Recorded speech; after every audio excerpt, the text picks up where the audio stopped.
Hello students. अब तक हमने बात की कि सिक्योरिटी क्या होती है और किसी भी होटल के लिए सिक्योरिटी आवश्यक क्यों है और क्या क्या रिस्क हो सकते हैं जिसकी वजह से हमें सेफ्टी और सिक्योरिटी मेजर्स जो हैं उनको अपनाना चाहिए और विधि पूर्वक उनका पालन भी करना आवश्यक है। क्योंकि कोई भी गेस्ट जो बाहर से आके रुक रहा है होटल के अंदर, वो मेनली ये सोच के रुकता है कि मैं अपने घर से दूर हूँ और एक ऐसी स्थान पर रुक रहा हूँ जहाँ पर मेरी सेफ्टी और या मैं पूरी तरह से सिक्योर हूँ, मेरा सामान भी पूरी तरह से सेफ़ है। इसलिए इन बातों का ध्यान रखना बहुत ही ज़रूरी है।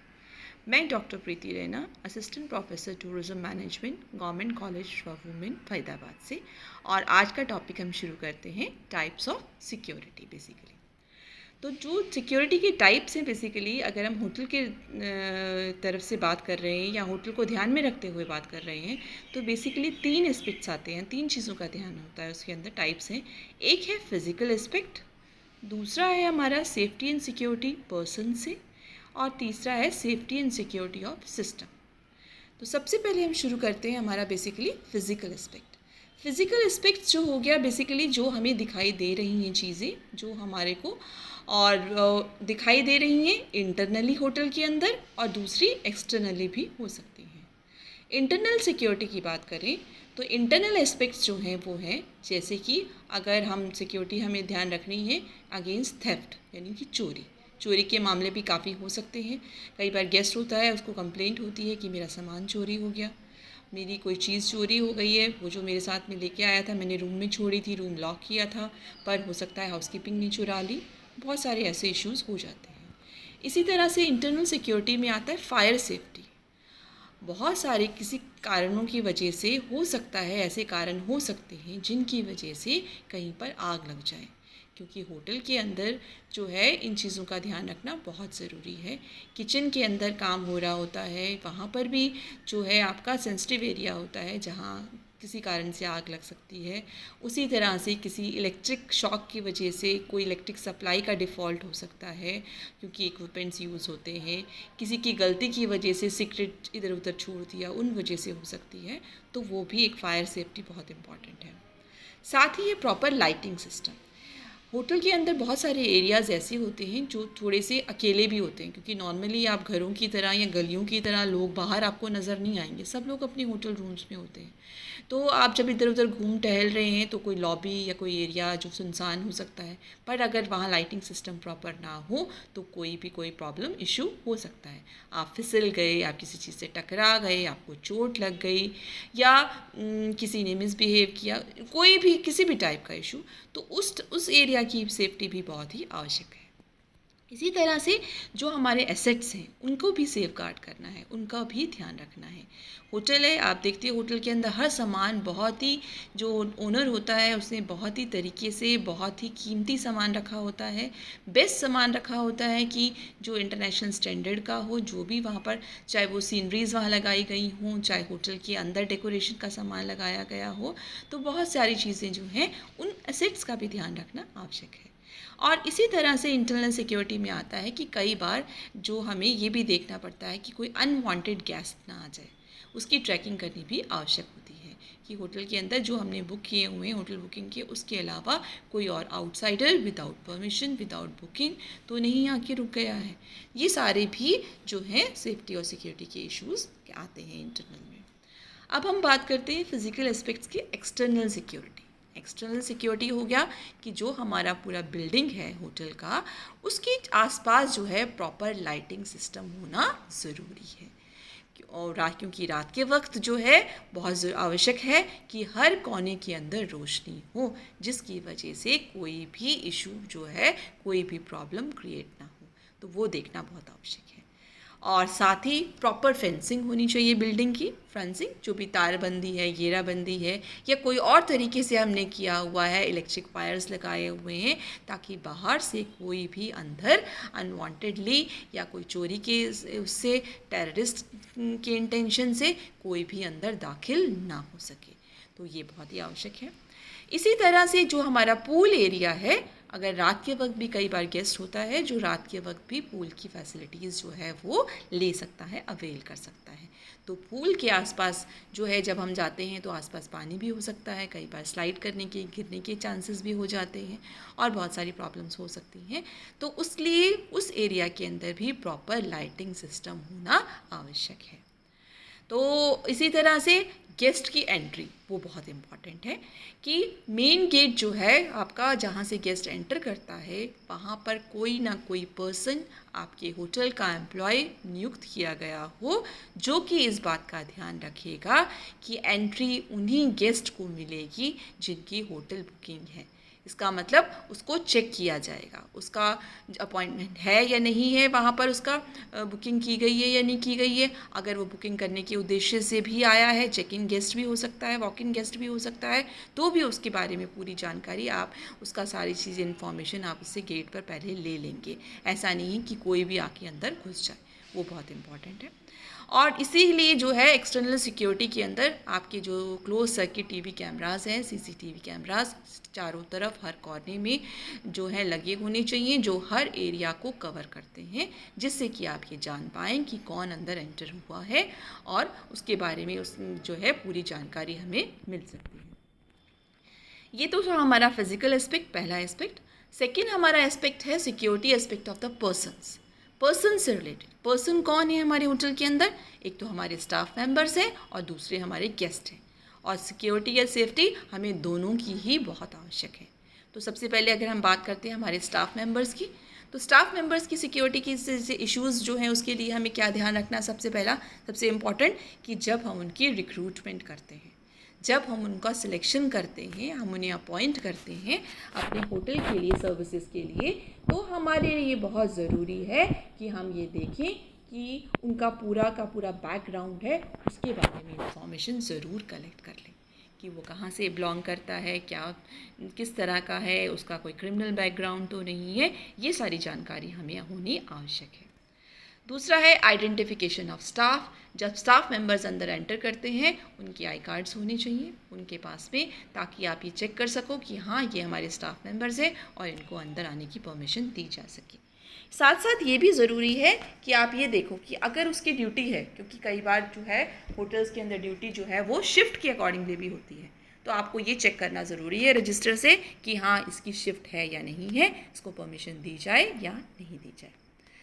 इसी तरह स्टाफ के लिए है की कंट्रोल। की कंट्रोल बेसिकली जो आपके रूम्स भी हैं, होटल रूम्स भी हैं, उनकी चाबियां जो हैं वो दी जाती हैं, और जो आपका स्टाफ मेंबर है, जो हाउसकीपिंग डिपार्टमेंट है, वो उनकी सफाई भी करता है, वो उनको रूम को वापस ला के भी रखता है कीज़ को। वो सब भी आपको ध्यान में रखना होना चाहिए आपके चार्ट के अकॉर्डिंगली कि कौन किस रूम के लिए भेजा गया है, ताकि अगर उस रूम के अंदर हमें कोई भी प्रॉब्लम क्रिएट होती है, उस रूम का कोई भी इशू हमारे सामने आता है, तो हम उस पर्टिकुलर पर्सन को पकड़ सकते हैं या बात कर सकते हैं। इसी तरह से आता है एक red tag system. Red tag system में आता है बेसिकली हमारे होटल के अंदर बहुत सारे आइटम्स ऐसे होते हैं कि कई बार कुछ आइटम्स पर्टिकुलर टाइम पर ही इस्तेमाल होते हैं। फॉर एग्ज़ाम्पल अगर हम किचन में भी देखें तो बहुत सारे इक्विपमेंट्स हो सकते हैं जो सिर्फ थोड़े केसेस के अंदर ही इस्तेमाल होते हैं, डेली जो है रूटीन में हम उन्हें इस्तेमाल नहीं करते हैं। या होटल के अंदर बहुत सारे और भी सामान ऐसे हो सकते हैं जो आप उसको कभी कभी इस्तेमाल कर सकते हो, कोई बड़ा इवेंट है then you use it, otherwise नहीं करते हो।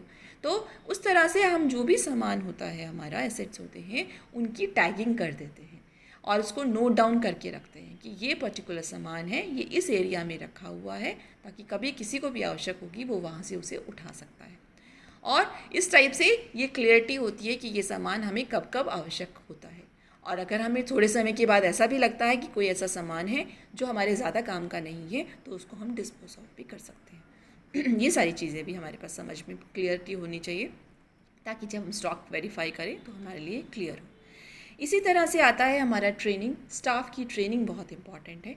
स्टाफ को जानकारी होनी चाहिए कि हमारे यहाँ पर का जो ऑपरेशन है वो किस तरह काम करता है, अगर कोई प्रॉब्लम आती है तो उससे कैसे डील करना है, उसका क्या प्रोसीजर है, किसको रिपोर्ट करना है, किस तरह से गेस्ट को टैकल करना है, उसकी पूरी ट्रेनिंग उन्हें दी जानी चाहिए। चाहे वो सेफ्टी इक्विपमेंट्स का इस्तेमाल करना हो, उस चीज़ की भी जानकारी जो है स्टाफ को दी जानी चाहिए। साथ ही ये लॉकर इंस्पेक्शन, जो स्टाफ मेंबर्स होते हैं जब वो ड्यूटी पर आते हैं उनको लॉकर्स दिए गए होते हैं और वो अपने सामान जो है उसके अंदर रखते हैं। तो समय पर जो है ज़रूरी है कि हम उसको भी ध्यान से देखें, चेकिंग कोई ना कोई करे कि कहीं ऐसा ना हो कोई कीमती सामान जो है वो चुरा के ले जा रहे हैं, वो भी हमारे लिए बहुत ज़रूरी है, आवश्यक है। इसी तरह से अब हमारा आता है जो पर्सन्स में आते हैं हमारे गेस्ट हमारे उतने ही इम्पॉर्टेंट है। गेस्ट जो है, जो भी गेस्ट आते हैं जब वो एंटर करते हैं तो सबसे पहले हमें उनके बैगेज जो है उसको भी स्क्रूटनी करना होता है। तो उसको आपको चेक करना होगा, ताकि क्योंकि जैसे कि कहीं पर भी आप जाते हैं तो वो एक इक्विपमेंट होता है, उसकी मदद से आप चेक कर सकते हैं कि कोई ऐसा सामान ना हो उसके अंदर जो कि हार्मफुल हो सकता है होटल के लिए। साथ ही जो गेस्ट है, अगर आपको लग रहा है कि कोई गेस्ट है होटल की प्रॉपर्टी को कुछ ले जा रहा है, कई बार क्या होते हैं, कई गेस्ट ऐसे होते हैं जिनका इंटेंशन गलत हो सकता है। होटल के अंदर देखा इतनी कीमती चीज़ है, इतनी खूबसूरत है, बहुत अच्छी लग रही है, चलो इसे मैं उठाऊं, अपने पर्स में रखूं और अपने घर ले जाऊं। कोई रिमोट उठा लिया कोई फ़ोन है वो उठा लिया, या कोई सीनरी अच्छी लगी फॉर एग्ज़ाम्पल के लिए वो कोई सामान उठा सकते हैं। तो ये भी आपको ध्यान रखना है, और अगर ऐसा होता है तो होटल की पॉलिसी के अकॉर्डिंगली उनको चार्ज भी किया जाएगा। यानी कि हाउसकीपिंग का वाला जो पर्सन है वो जाके चेक करेगा, यहाँ से कोई सामान गायब है तो अकॉर्डिंगली उसकी पेनल्टी गेस्ट को देनी पड़ेगी। इसी तरह से है होटल रूम, जो गेस्ट रूम है उसकी सिक्योरिटी जो है वो भी बहुत आवश्यक है। उसके लिए ज़रूरी है कि जो आपके डोर्स जो हैं, दरवाजे हैं, उनमें जो एंगल व्यूअर होता है, डोर व्यूअर होता है, वो बहुत लगा हुआ होना चाहिए जिससे आप आसानी से देख सकते हैं। जो लॉक्स होने चाहिए वो भी बोल्ट होने चाहिए कि गेस्ट आराम से उनको लॉक कर सकता है। रात के वक्त के लिए टॉर्च अवेलेबल होनी चाहिए। डोर्स के साथ में चेन भी लगी होनी चाहिए कि कोई एकदम से दरवाज़ा ना खोल सके। चेन अगर गेस्ट होल्ड कर लेता है तो वो थोड़ा सा उस गैप में से देख सकता है कि बाहर कौन आया है, कौन किसने दरवाज़ा नॉक किया है, उसको सही लगेगा तब वो दरवाज़ा खुलेगा। नेक्स्ट है एम्प्लॉयज़ जो हैं उनको ट्रेनिंग दी जानी चाहिए कि वो इन हाउस जो गेस्ट हैं उसकी इन्फॉर्मेशन आउटसाइडर्स को ना दें। ये बहुत इंपॉर्टेंट है क्योंकि हमारे यहाँ पर अलग अलग तरह के गेस्ट आए होते हैं। कई बार आपने बातचीत के द्वारा किसी थर्ड पर्सन को इन्फॉर्मेशन ना दें कि हमारे होटल में ये पर्टिकुलर गेस्ट जो है वो रुका हुआ है, क्योंकि उसका इस्तेमाल जो है वो आउटसाइडर किसी भी क्राइम के लिए कर सकता है। साथ ही आते हैं आपके, जब आप डुप्लीकेट कार्ड इशू, जो की इशू की जाती है, उसका आइडेंटिफिकेशन भी आपके लिए ज़रूरी है। कई बार गेस्ट होता है कि वो बाहर चला गया, की अपने साथ ले गया, उसकी की गुम हो गई, वो दूसरी की मांगता है, तो वो पहले आप उसके आइडेंटिफिकेशन कर लीजिए कि ये पर्सन जो है वो सही है, जो हमसे दूसरी की मांग रहा है, डुप्लीकेट की मांग रहा है, वो हमारे को जानना ज़रूरी है, क्योंकि कहीं उसका जो है मिसयूज़ ना हो जाए। इसी तरह से जो हाउसकीपिंग जो स्टाफ है वो भी ये ध्यान रखे कि कई बार कॉरिडोर के अंदर वो चाबी ना छोड़ दे। उनके पास कार्ड्स होते हैं, जो हाउसकीपिंग डिपार्टमेंट है वो सामान लेकर आता है, उसमें सामान रखता है या अनवांटेड सामान को बाहर लेके जाता है, वो जो वॉश करने के लिए है या कोई सामान रिमूव करने के लिए है। चाबी कहीं उस पर छोड़ ना दी हो और वो कॉरिडोर में ना पड़ी हो, ताकि क्योंकि इससे उसका मिसयूज़ जो है वो हो सकता है। अब हम बात करते हैं तीसरे लेवल पे, सिक्योरिटी एस्पेक्ट जो हमारे सिस्टम का है। तो जो सिस्टम जो है उसका मतलब बेसिकली है कि हमारा होटल ऑपरेशन जो है वो सारी चीज़ें, उदाहरण के लिए वो सभी इक्विपमेंट जिनका इस्तेमाल ऑपरेशन के लिए किया जाता है, होटल ऑपरेशन होटल के काम के लिए किया जाता है, या वो सभी प्रोसीजर्स जो हमने ऑपरेशन के लिए, या जो पॉलिसीज़ जो हम फॉलो करते हैं, वो सभी चीज़ें हमारी सिस्टम का हिस्सा हैं। सिस्टम के जो प्रोसीजर्स हैं और जो पॉलिसीज़ जो हैं उनको होटल प्रॉपर्टी के द्वारा सही रूप से इस्तेमाल किया जाना ज़रूरी है, जिससे कि हम जो हमारे एसेट्स हैं उनका ध्यान रख सकें और हमारे जो इक्विपमेंट्स हैं उनका भी ध्यान रख सकें। मतलब अगर हम प्रॉपरली प्रोसीजर फॉलो करेंगे तो जो हमने इतने कीमती इक्विपमेंट्स रखे हुए हैं उनको हम बचा सकते हैं कि वो टूट फूट ना हो और उनको वो लंबे समय पर तक चल सके, क्योंकि कीमती होते हैं, रोज़ रोज़ उनको हम बदल नहीं सकते हैं, बट अगर हम एक प्रॉपर तरीके से उनका इस्तेमाल करेंगे तो हम उसको लंबे समय तक इस्तेमाल जो है वो कर सकते हैं। इसका मतलब क्या हुआ, ये सब चीज़ें करने के लिए हमें क्या अपनाना पड़ेगा। सबसे पहली ज़रूरत है कि हमें रिस्पॉन्सिबिलिटीज़ जो हैं वो फ़िक्स करनी पड़ेंगी, यानी कि जो हमारे एम्प्लॉयज़ हैं उनकी ड्यूटीज़ जो हैं हमें फ़िक्स करनी पड़ेंगी। कौन स्टाफ मेंबर है, उसकी क्या ड्यूटी है, और कोई भी स्टाफ मेंबर किसी दूसरे मेंबर के काम में दखल ना दे, जिससे कि अगर कोई प्रॉब्लम क्रिएट होती है, हमने रिस्पॉन्सिबिलिटी फ़िक्स की है तो हम उसी पर्टिकुलर पर्सन को बुला के हम उसका क्लैरिफिकेशन उससे मांग सकते हैं। समय समय पर जो है सरप्राइज़ चेक्स भी हमें करने चाहिए। हमें देखना चाहिए कि पर्टिकुलर स्टाफ मेंबर्स जो हैं, हमारे एम्प्लॉयज़ हैं, वो सही रूप से काम कर रहे हैं या नहीं कर रहे हैं, कोई कमियां तो नहीं है वहाँ पर। स्टाफ, इसी तरह से स्टाफ जो कि मनी से डील करता है, लिक्विड एसेट से, यानी कि जो हमारे कैश मनी से डील करता है, पेमेंट्स लेता है, पेमेंट्स देता है, उससे जो है जब हम उसको अपॉइंट करते हैं तो हमें एक बॉन्ड साइन करवाना होता है। क्योंकि अगर हमारा कुछ सामान कैश जो है अगर चोरी हो जाता है तो हम कंसर्न पर्सन को पकड़ सकते हैं। क्योंकि कैश डीलिंग तो है, जब गेस्ट आता है वो पेमेंट करता है और कोई पर्टिकुलर पर्सन जो है वो कैश को जो है वो रखता है संभाल के, तो उसकी पूरी रिस्पॉन्सिबिलिटी हो जाती है उसके लिए। इसी तरह से हम अपनी होटल की सिक्योरिटी के लिए जो है इंडिपेंडेंटली किसी सिक्योरिटी कंपनी को भी हायर कर सकते हैं और ये देख सकते हैं कि हमारे होटल के लिए जो है प्रॉपर सिक्योरिटी सिस्टम जो है वो लागू हो सके। वो पर्टिकुलर जो उनकी कंपनी के जो मेंबर्स होंगे, जो एम्प्लॉयज़ होंगे, उनकी रिस्पॉन्सिबिलिटी भी रहेगी कि वो होटल की सिक्योरिटी का ध्यान रखें। और नेक्स्ट है हमारा कि हमारे अगर कोई भी सामान चोरी हो जाता है या कोई भी सामान खो जाता है, मिसिंग होता है कोई आइटम, तो उसकी रिपोर्ट हमें इमीडिएटली जो है वो करनी ज़रूरी है। उसके रिकॉर्ड के अंदर हमें उसको एंटर करना ज़रूरी है कि ये चीज़ है मिसिंग है हमारी। इसी तरह समय समय पर जो है हमें हमारी जो इन्वेंट्री है उसको भी चेकअप करना चाहिए, चाहे वो महीने में एक बार हो, 15 दिन में एक बार हो, कि वो चाहे वो किचन से जो डील कर रहा है वो किचन की इन्वेंट्री देखेगा, जो रूम से डील कर रहा है वो रूम की इन्वेंट्री देखेगा, जो फर्नीचर देख रहा है, सो एंड ऑल आप काम को बांट सकते हैं होटल में और वो सब इन्वेंट्री को चेक करेंगे कि कोई सामान इधर से उधर तो नहीं हुआ है। समय समय पर ज़रूरी है कि हम अपनी ऑडिटिंग भी करें। ऑडिटिंग के अंदर हर सामान की जो है वो ऑडिटिंग की जाती है। हम जो है कोई भी बाहर से हायर कर सकते हैं ऑडिटिंग के लिए पर्सन जो सारी चीज़ों को ऑडिट करेगा। और ये भी देखना ज़रूरी है कि जो हमारा सिस्टम जो है कैश डिस्ट्रीब्यूट करने का, आप कैश हमें ज़रूरत है डेली बेसिस पर, जो भी आपकी फूड आइटम्स हैं मार्केट से जो आते हैं उसकी आपको पेमेंट करनी है और कोई भी सप्लाई आपने मंगवाई है उसकी आपको पेमेंट करनी है। तो ये इसका जो सिस्टम जो है ये भी हमारा प्रॉपरली वर्क कर रहा है या नहीं कर रहा है, ये समय समय पर देखेंगे तो जो चोरी हो जाती है कई बार कैश की, उससे जो है हम बच सकते हैं आसानी से। तो बेसिकली जो सेफ्टी इश्यूज़ हैं हम बात करते हैं कि ये मैनेजमेंट की ड्यूटी है कि जो अलग अलग क्षेत्रों में जो हमारे इश्यूज़ हैं सेफ्टी से रिलेटेड उनका ध्यान रखिए। और बेसिकली जो हमारा स्ट्रक्चर है उससे रिलेटेड जो है आपका वो आपका ध्यान रखना है कि वो किस तरह का होना चाहिए जिससे कि हम सेफ्टी इश्यूज़ को ध्यान रख सकते हैं। इसी तरह से जो भी सेफ्टी इश्यूज़ में जो भी इंस्टॉल किया जा रहा है या फिक्स किया जा रहा है, जैसे कि फॉर एग्जांपल हमने कोई इलेक्ट्रिक जो है से रिलेटेड आइटम्स जो हैं वो इंस्टॉल किए हैं, गीज़र लगाया है कहीं पर, एसी फिट किया है कहीं पर, और प्लम्बिंग का काम अगर हमारा चल रहा है और कोई और चीज़ें हमने इंस्टॉल की हैं, उन सबको भी ध्यान रखना है क्योंकि थोड़ी सी लापरवाही की वजह से कोई ना कोई बड़ी जो है दुर्घटना घट सकती है। तो उन सब का प्रॉपरली चेक होना ज़रूरी है।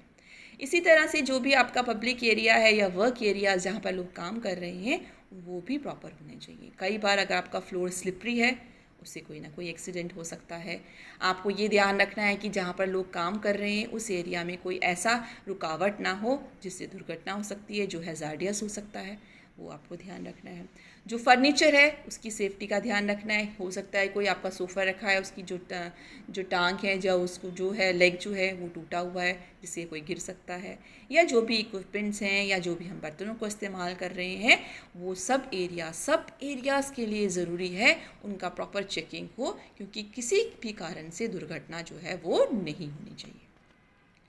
सो इन सब चीज़ों के लिए हम क्या करते हैं, हेल्थ सेफ्टी के लिए, जैसे कि एग्जांपल के लिए जो हम क्लीनिंग मटेरियल यूज़ कर रहे हैं, चाहे वो आपकी कारपेट क्लीनिंग है, सोफ़ा क्लीनिंग है या जो लॉन्ड्री क्लीनिंग है, उसके लिए जो भी डिटर्जेंट्स का इस्तेमाल किया जा रहा है या जो भी हम मटेरियल यूज़ कर रहे हैं वो नॉन टॉक्सिक होना चाहिए ताकि वो किसी के लिए हार्मफुल ना हो।